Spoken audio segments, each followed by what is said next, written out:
Hello నమస్తే welcome to plus TV నేను అలంకృత. రీసెంట్గా మారుతి గారు మాట్లాడిన మాటలు ఏవైతే ఉన్నాయో తెగ వైరల్ కొడుతున్నాయి. జూనియర్ ఎన్టీఆర్ గారి ఫ్యాన్స్ అయితే ఆగ్రహం వ్యక్తం చేస్తున్నారు.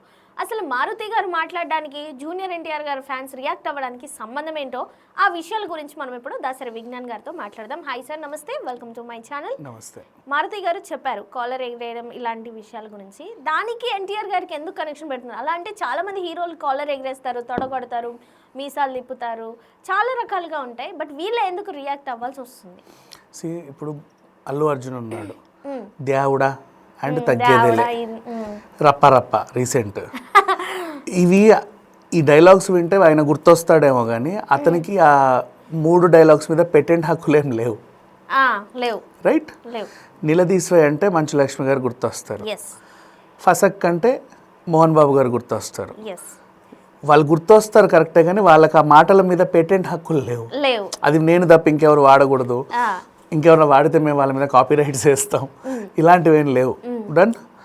నెక్స్ట్, తొడగొట్టడం బాలయ్య గారికి ఏమి ఇది కాదు, ఎవరైనా తొడగొట్టుకోవచ్చు. కాకపోతే ఆయన కొడతాడు తొడగొట్టరా అంటే అది ఓ టైప్ ఆఫ్ మ్యానరిజం, చాలా బాగా పేలుద్ది, అంతేగా. నెక్స్ట్, ఇట్లా సపా సపా అని పబ్లికం తినడం, ఇట్లా ఎగరేయడం రజనీకాంత్ గారికి అదొక style, but it won't be like A patent. ఇట్లాగే ఈవెన్ మొన్న రిలీజ్ అయిన శివలో సైకిల్ చైన్ తెంపడం కానీ ఏవైనా కొన్ని మేనరిజమ్స్ కొంతమంది చేస్తే బాగా హిట్ అవుతాయి. అలా అన్నంత మాత్రాన వాటి మీద వాళ్ళకి పెటెంట్ హక్కులు ఉన్నట్టు కాదు. ఇక కాలర్ ఎగిరేయడం అంటావా, నేను కాలర్ ఎగిరేసి చెబుతున్నాను ఈ సినిమా ఖచ్చితంగా హిట్ అవుతుందని ఎన్టీఆర్ గారు వార్ 2 ఈవెంట్లో అన్నారు. అది అందరికీ బాగా ఓన్ చేసుకున్నారు. రబ్బలు ఎంత బాగా చెప్పాడు అంటే కాలర్ ఎగిరేయడం అంటే ఆయన గుర్తొచ్చేలాగా. ఇప్పుడు రీసెంట్లీ మారుతి ఏమన్నాడు, నేను కాలర్ ఎగిరేయడాలు ఇలాంటి ప్రామిస్లు ఏం చేయను, ఆ కట్అవుట్కి ఇది చాలా తక్కువ అన్నాడు. కాలర్ ఎగిరేయడం అనేది జనరల్గా అందరూ యూజ్ చేసే పదవే, కానీ మనం ఆయనకు ఆపాదించుకున్నాం. నేను తొడగొట్టి చెప్పను కానీ ఖచ్చితంగా ఇది హిట్ అవుతుంది అంటే అదే మనం బాలేని అన్నట్టు కాదు. You understand?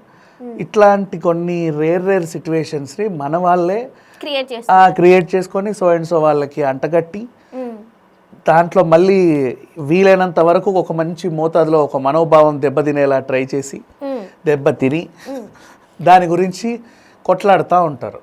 ఆ కొట్లాటల్లో అవి ఎక్కడి దాకా వెళ్తాయంటే తర్వాత బూతులు తిట్టుకునే వరకు, బూతుల నుంచి కులాల వరకు అక్కడ దాకా వచ్చింది. ఇది మెయిన్ సిచ్యువేషన్ ఇప్పుడు ప్రెసెంట్. దీన్ని ఇంకా ఎక్కడికి వెళ్ళొద్దో అని చెప్పేసి ఈ డ్యామేజ్ కంట్రోల్ చేయడానికి మారుతి వెంటనే ఏం చెప్పాడు అంటే, నేను ఎవరిని ఉద్దేశించాను లేదు, కాలర్ ఎగరేయడం అనేది జనరల్గా వాడుకలో వచ్చిందే, కాకపోతే సమ్ టైమ్స్ కొంతమందికి అలా హర్ట్ అవుతూ ఉంటారు కొన్ని సిచ్యువేషన్స్ వాళ్ళు ఓన్ చేసుకొని. ఒకవేళ నిజంగా అలా ఓన్ చేసుకొని హర్ట్ అయితే కనుక నేను వాళ్ళకి సారీ చెప్తున్నాను, నా ఉద్దేశం అది కాదని వెంటనే మారుతి దానికి సారీ కూడా చెప్పేశాడు. అయినా మారుతి గారు చాలా కామ్గా వేరే వాళ్ళతో యుద్ధాలు, వైరాలు, టగ్గాఫర్గా మాటలు అన్నాడు. అసలు ఆ వ్యక్తిత్వమే కాదు ఆయన, 100% కాదు. అండ్ ఇంకొకటి ఇక్కడ ఏమైందంటే ఎన్టీఆర్ అభిమానులు నిజంగా హర్ట్ అవ్వరు, ఓకేనా. ప్రభాస్ అభిమానులు కూడా ఎవరినో ఏదో అనాలని ఎవరు ట్రై చేయరు, ఎందుకంటే వాళ్ళందరూ రాజాసాబ్ ఎప్పుడు వస్తుందన్న బిజీలో, నిన్న రిలీజ్ అయిన పాటల్లో ఎంజాయ్ చేసే మూడ్లో ఉన్నారు. ఇంకా ఉంటారు మంచి హీరోలు, లైక్ రవితేజ ఫ్యాన్స్ అయినా, అల్లు అర్జున్ ఫ్యాన్స్ అయినా, బాలయ్య ఫ్యాన్స్ అయినా, నందమూరి ఫ్యాన్స్ అయినా, ఎవరైనా సరే బేసిక్గా ఇట్లాంటి వాడిని పట్టించుకోరు, అసలు హర్ట్ కూడా అవ్వరు. 100% అది. కాకపోతే ఏంటంటే సమ్ థర్డ్ పార్టీ క్యాండిడేట్స్ వస్తారు, ఇది వీళ్ళని ఉద్దేశించి అన్నారు, వీళ్ళ మనోబలం దెబ్బతిని వాళ్ళు రాస్తారు.